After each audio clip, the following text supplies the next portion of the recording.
Okay, Mary-Jo, we just discussed that you are aware that this interview will be recorded and that we're going to upload it on internet. Yes, I'm aware. Good, good. Okay, well, welcome everyone. My name is Ingun. I'm the founder of Female Wave of Change, and today I'm talking with Mary-Jo de Leeuw, who has a very extended resume, but we're going to talk about that later on. Welcome, Mary-Jo. In this special month of Female Wave of Change, Women In, a month in which we want to showcase female role models from all walks of life. As Female Wave of Change, we believe that women have to take responsibility to create the future, their own future, the future of their family, the community, and of the world in the end. We live in a world of change, and you are probably more aware of it than anyone. But we believe that if we want to redirect that change, we really have to start using our feminine values and our feminine energy. So, of course, we want to reach out to women who are successful in all kinds of businesses, all kinds of industries, all kinds of careers. So it's really great to talk with you today about your career in cybersecurity, really a new line of business. So I would love to hear more about that. But before we start, please tell us a little bit about who you are. And of course, we love to hear about your career, but also about your personal situation. All right. Well, thank you for this great introduction. And first of all, I'm very happy to be here. As you said, my name is Mary-Jo de Leeuw. At the bottom, if you would narrow it down, I'm cybersecurity expert. As of December 2018, I started to work as the Director of Cybersecurity Advocacy Europe, Middle East and Africa for a company called ISC². It's the biggest cybersecurity community in the world within certification and training. And furthermore, I'm also the founder of Women in Cybersecurity Foundation and the founder of the Cyber Workplace in Holland, Rotterdam to be specific, where kids are taught 21st century skills and make sure that these dropouts who intend to go to the workplace will get a job. So I think to summarize it, just a 43-year-old woman with a passion for cybersecurity. Well, actually 43 years young. Yes. How about your personal situation? I'm married and I have 3 kids, 3 sons. 3 sons, okay. So no girls to leave a legacy on how to behave as a strong woman. Yes, but I have 1 son who likes to wear a nail polish and pink sweaters. So, okay. I get my share. Yes, you get your share. Yeah, that's good. So tell us a little bit more. When you were a little girl, you thought, okay, let's have a career in cybersecurity. Well, basically, and I will show you something, when I was about 8 years old, this is 1983, I got my first computer and it was called Donkey Kong. I still have it, so I'll show it.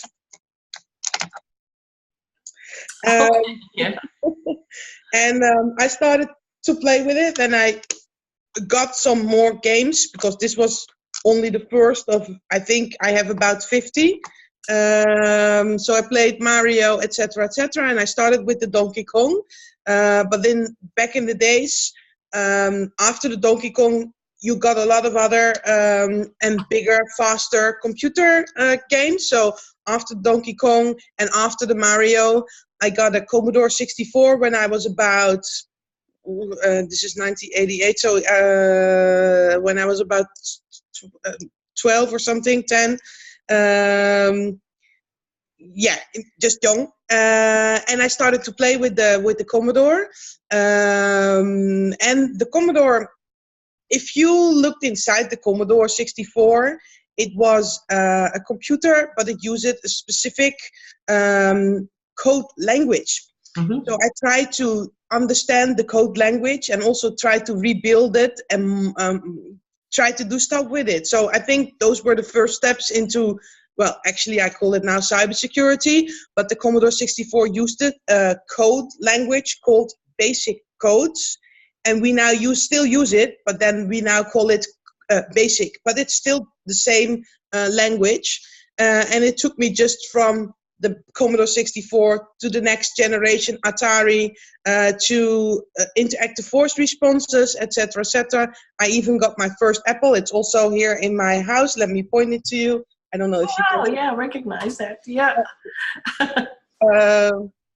Okay, it's maybe kind of, Yeah. Yeah, it's my first Apple. It's also still here.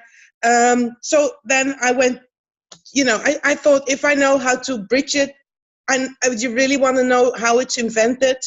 So at the age of 18, I went to the University of Applied Science, where I got my bachelor in IT. So that's basically the story about how I got into cybersecurity. But back then we didn't call it cybersecurity, but we call it differently. And at one of the first jobs I had was at the Dutch bank, and I worked at the Department of Interactive Banking and Electronic Banking. And there I was the one who had to tell the people from the directors what was going on within the bits and the bytes. And then I had to tell the guys from the bits and the bytes what was going on in the minds of the director. So I was kind of like passing the information from one point to the table to another point at the table. And then I decided, okay, this is like a really nice, neat environment. Let's stick to the bits and the bytes. And I founded my first company.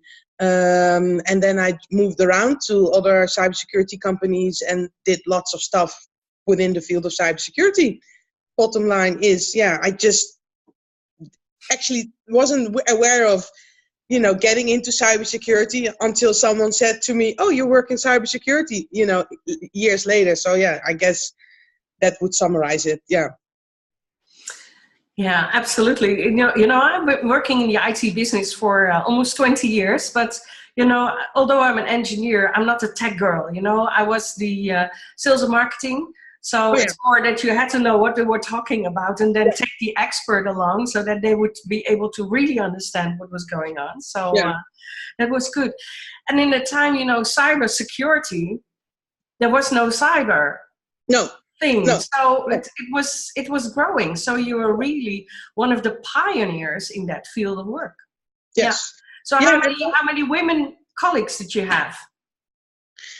At the company I work for now, I have lots of them, but it's because it's not tech related. And this is I explicit tell because it's not tech related, because there's within cybersecurity at the really tech companies there are not a lot of women, and in the companies related to cybersecurity you see a lot more women. So I think the company I work for now, I would say 70% women, 30% men. But the companies I used to work for, as in really tech companies or companies I got assigned to, at the real tech divisions, I used to be the only woman. Sometimes there were two. And actually there's just like a small story to it, because at university, I wasn't the only woman in my first year at college. There was another one. And I really felt happy, because I always used to be the woman, because I always was the only one. So I was really fond of her, and we did a lot of work together. We hang out together a lot. It was like, okay, let's stick together. So a couple of years ago, I was invited for a reunion, and I really looked forward to seeing everyone again, because we were a very close group of students. And because we did all of the nasty things, so, it was always like, what happens at this university must stay at the university kind of group. So, and then at the reunion, I started to talk to someone, and this person said to me, "Oh, it's really nice to see you. And can you remember drinking all of this beer and spending time in the cafe while we had to be in college?" And I was like, "Yeah, I remember that, but who are you?" Because I wasn't sure who I was talking to, right? So people change within a couple of years, as I do. And then I found out that the woman I was, spending so much time with during my university, after university, she transgendered into a man. So there she was, and I was talking to a man, And I always tell people we need more women in cybersecurity, not less women in cybersecurity, even though I was very happy for him that he followed his heart, because one of the messages I strongly believe in is that you must do as your heart tells you to do. But it was kind of, huh? Oh, all right. Didn't see this coming. Yeah. At least we thought there was two of us, but Yeah. not Yeah. so. Yeah. Yeah. So tell us a little bit more about cybersecurity. What is cybersecurity? Dummy talk, because to get an idea. Well, I think cybersecurity is almost everything, because it used to be security within like internet connections, or normally people would call it the internet and then secure internet. But the internet of things is here. So that means you have all of the devices that are connected through the internet, for example, through Wi-Fi or through other connections. So I consider cybersecurity to be everything, because if you go to a machine to get a ticket on the train, it's also connected through the internet. Or you go to a register and there's a machine, it's connected through the internet. So even if you go to the refrigerator, it could be connected through the internet. So I consider cybersecurity to be like everywhere, even in your car, because your car also has software, and some cars also have like an app, and you can control the app. Because, for example, if it's snowy outside or cold, you can touch your app and tell your car to defrost the windows. That's also cybersecurity. Mm-hmm. But also your phone. It used to, back in the days at an office, you used to have like a television and a radio and a camera, etc., and a computer. Nowadays, people have either their phone or, for example, an iPad. And that's also cybersecurity, because the apps are connected to the internet. Even toys run through internet these days. So I consider cybersecurity to be part of the world, and cybersecurity is actually the environment you work in, live in, breathe in. So cybersecurity is everything. It's everything, it's everywhere, and of course it has its advantages, but it also is a little bit scary. When I was at school, I had to read this book, 1984. Big Brother is watching you. Yeah. But it's everywhere.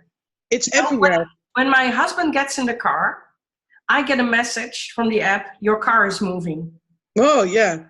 Yeah. And it's considered to be safe, but, for some reasons, people can also get in trouble because of those things, because digital fraud and identity theft is here and everywhere. So a lot of people don't consider to be unsafe. They think I use the apps and I, have the internet and, what's going to happen to me. And for example, the most used password for the last 10 years still is 1, 2, 3, 4, 5, 6. So for me, that also means that people are not aware of what can happen if you actually will be breached. So if I get the password, the 1, 2, 3, 4, 5, 6, for example, and I go to someone's Gmail account or to someone's phone, people always think I don't have anything to hide. But to be honest, you do have something to hide, because if I enter your phone or enter your information, the things I can do with their information is either get a new phone, or also get a loan, or even get a mortgage. So you will not want to be that person who gets, people knocking at their door from banks telling them, oh, I'm getting money out of you. You don't want to be breached or want to be blackmailed because someone read your emails, etc. So still people, and I think 1984 of Orwell is a great example, because when people read the book, most of the people thought, yeah, we're never going to live in a world where there will be cameras hanging around and you can be followed. But if you have a closer look at what happens in China now, they call it social score, but it means that you get, as a person, 5 points, and there are cameras everywhere, and they will track whatever you do, wherever you go, and they will track your behavior. So that means, for example, if you walk a red light, they will take out points out of your 5 points in total. So if you go to a bank because you want a mortgage or you need a loan for your car, for example, they will check it through your secure score. And if you walk the red light twice, you have less points. So that means that your behavior is not really the kind of behavior they want from trustworthy people. So they can actually decline the mortgage or the loan because you walk the red light. And this seems like overreacting. But if you have a closer look at Orwell 1984, this is what we said back in the days. Oh, that's overreacting. That's never going to happen. But still, it's 2019 and we're already there. It's already happening. Absolutely. Yeah. So being a mother, raising your children in this world, do they all have phones? Except for the youngest one. He's 7. He doesn't have a phone, but he has an iPad. Yeah. Okay. They all have iPads. So what kind of advice do you give your children using all these technical devices? Well, first of all, I have like a parental watch on it. So it's an app. And I can control the sites they visit. And of course, we are all entitled to have our own privacy. And I teach them, whenever they install an app or do something and you have to make a profile, we never use our own name. We never tell people where we live online. So if they have to fill out the profile, they can either be E.T. phone home or Barbie girl living in Islamabad or living in Moscow. This is the first thing I've taught them, and I check it on a regular basis, and they still don't do it. So they use fake names. They don't put photos online. They can have an Instagram account if they want to, but then they ask me, why should I use it? Why do I want to send my pictures of my family or my environment into the whole world? I don't get it either, and they don't get it either. So I think my message was very strong, and they got the message. So they all use fake accounts and fake names and fake locations. So these are one of the things I've taught them, and these are also one of the things they really also do, but also tell other people to do so. Mm-hmm, mm-hmm. Okay, so that's great advice to moms, everywhere. Well, parents everywhere in the world, because I do believe that it's important for children to stay close, and to communicate, show them the dangers, but not make them scared, because that's also very important.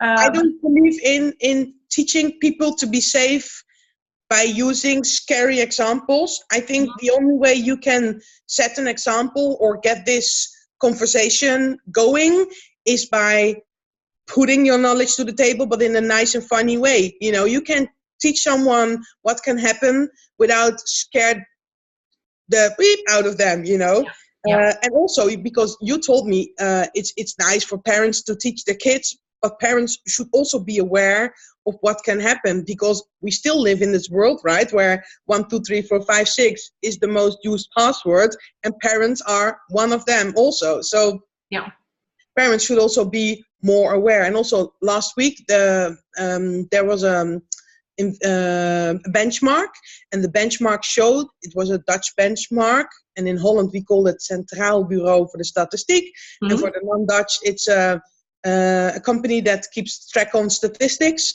and it showed that only 1/3 out of the phones in Holland are secured. So one of the things for the people who hear this, except for change the 1, 2, 3, 4, 5, 6 password if you have one, also secure your phone, because if you lose your phone and you can easily unlock it, think of all the apps you are running on your phone. And also the people take like photos of their passport and bank accounts, the details, because they can keep it somewhere safe and sound. So make sure also you secure your phone either by code or by, you can also do like No? Okay. It's if you use this or this, I always think, if you use, for example, an iPhone, you can combine all of the data, right? So the biometrics details, if you combine like your thumbprint with the photos on your device, I'm not really into those kind of unlocking. Better a number, better a code than a no. yeah. Yeah.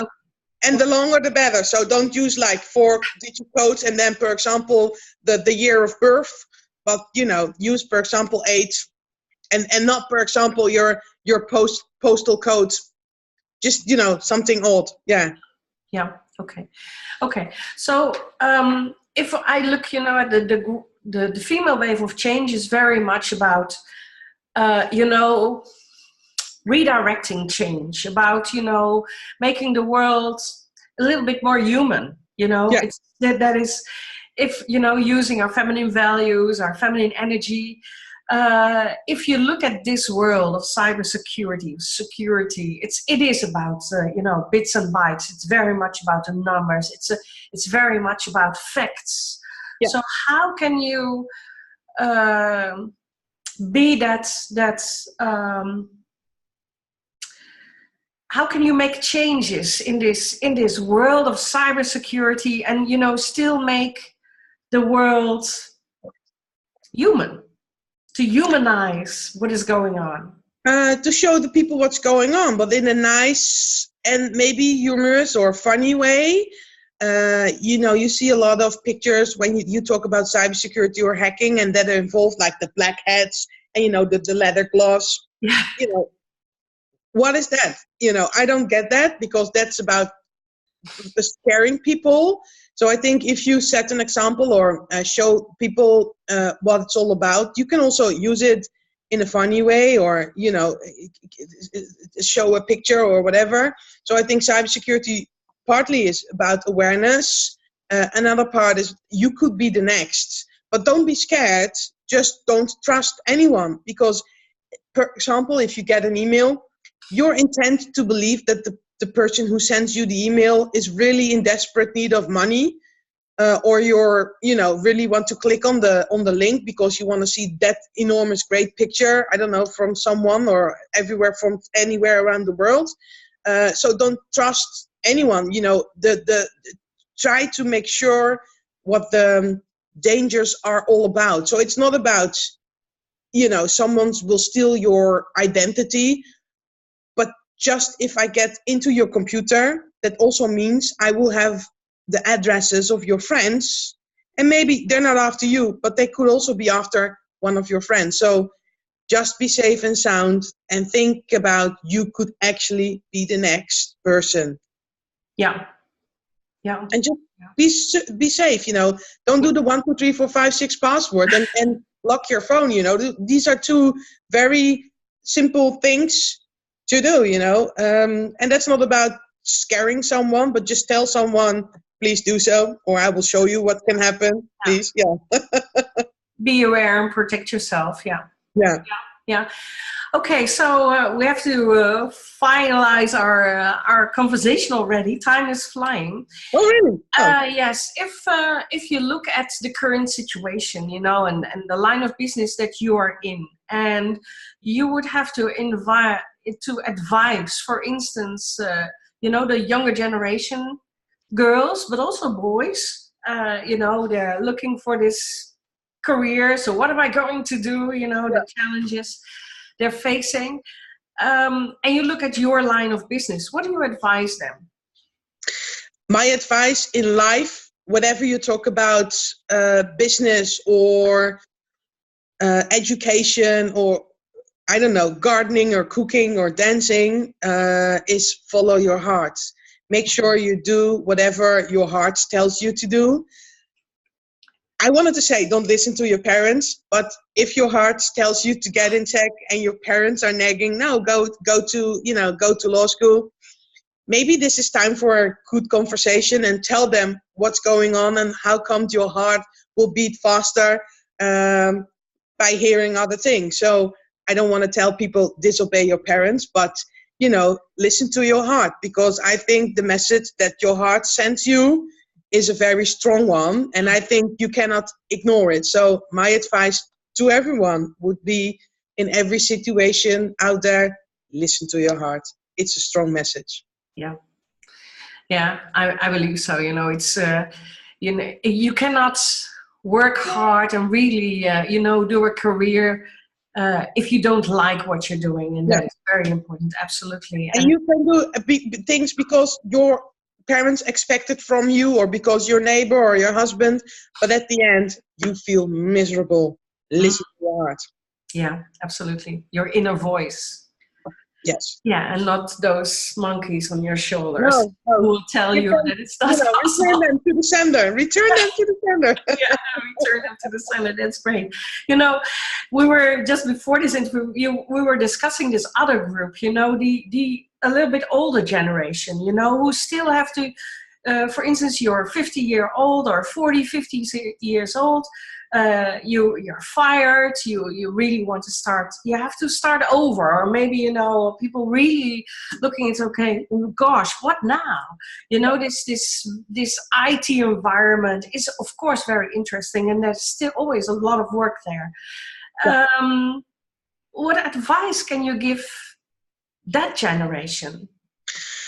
Oh, well, of course, I would love for all of them to be like strong coders, but within the IT security field and the IT field, it's not all about technical skills. Mm-hmm. There are also a lot of job opportunities within HR, within marketing and communication, and it's a big world that is expanding rapidly. So I would advise the women at that age, you know, don't consider IT or IT security to be just only a tech environment and company. They also have nice job openings at H&R or at marketing and communication. Maybe just, you know, try to get an appointment with someone from H&R, or go to a meet and greet or speed date kind of session within those companies. And of course, maybe you get the bits and bytes virus, but if not, these specific companies still have a lot of job openings, and you know, this is one of the biggest companies that are expanding rapidly. So why not talk there also? Mm-hmm. Yeah, absolutely. Yeah, there's still a lot to be done, and especially also for, you know, the years to come. It's not ending. You know, you don't see the end. Yeah, You also need to be tech savvy to work at a tech company. Because everyone has their own experience, and they will also, you know, appreciate you for your own experience. And you can also tell someone, I'm not into tech, I'm not into coding, but I really love the company or the environment or the way you want to expand to the world. For example, how can I bring my knowledge? How can I help you? And, you know, you have another opening, and maybe a really nice icebreaker to get involved with this company. Yeah, great. Yeah. I saw on your resume, on your profile, that you're also in the advisory board of Coding Girls. Yeah. So what is that special group in the girls that you believe that they have to really be more aware of the opportunities in coding, or what's the message? Yeah. That for Coding Girls is founded in Bulgaria to start with. And Bulgaria within Europe is the country with the most, with the biggest percentage women in cyber and tech. So if you compare it to other countries, Holland has about 7%, England has about 10%, Bulgaria has 30%. Oh. So they're really on top. And after Bulgaria is Estonia, by the way. And they thought, you know, because they get coding lessons right from the start of their lives. And this community is really about bringing sharing your knowledge. So they thought, you know, the world is changing fast and getting more digital. How can we all bring our knowledge to the table and make sure that what we do here in Bulgaria, how can we involve the rest of the world? So they started with a chapter in Bulgaria, Sofia, and they're trying to bring that knowledge throughout the world. And so they have about 35 chapters now in 35 different countries. And they have online capture the flag competitions, but it's also about trying to inspire other women to choose to be a coder. And it's not about, you know, being a nerd, you know, without soft skills, working in the dark area every day, but it's also about how does a robot work? You know, coding is also about trying to speed up a car, or trying to develop an app that could, I don't know, brush your hair or become up with the nice color of lipstick, just to give you an example. So it's about telling girls that coding is not about all the hard skills, but it also involves soft skills and nice people. Mm-hmm. And that's, I think, the difference if you compare it to other women in coding kind of groups. Okay, you make it more cool, more sexy, more more attractive. Like, for example, you go out to a bar, it's like, I work in tech. Yeah, so it's more like swaggy, sexy, nice thing. Yeah, good. Okay, well, thank you. Well, is there anything else that we haven't talked about that you really want to add, and a message you want to send out in the world? Well, my message throughout the world is that I'm always available for someone if he or she has a question, or, I always like to meet and greet people I've never met before in my life. So if I can help you or you have an additional question, reach out to me on LinkedIn and send me a message. And I'm happy to hear from you and happy to find out how I can hear you. And as I said, follow your heart. Good. Well, that's a great advice. That's great to finish off this interview. Thank you very much. I think the women, the female wave of change women will really love this interview. And of course, we're sending it out into the world, so there will be a lot more women and men, of course, who will hear your story and get more excited about cybersecurity. For me, it was always very abstract, but now it comes more to life, and that is really good. Well, I wish you a lot of luck on the next steps in your career, and we'll love to hear more from you. And it was really great, finally, we have been chatting a lot, and, it was really nice to finally meet you face to face. So it was really nice. So thank you very much. Have a wonderful day. And good luck on your female wave of change, and change the world. Thank you. Yes, we will. Thank you. Bye-bye. Bye.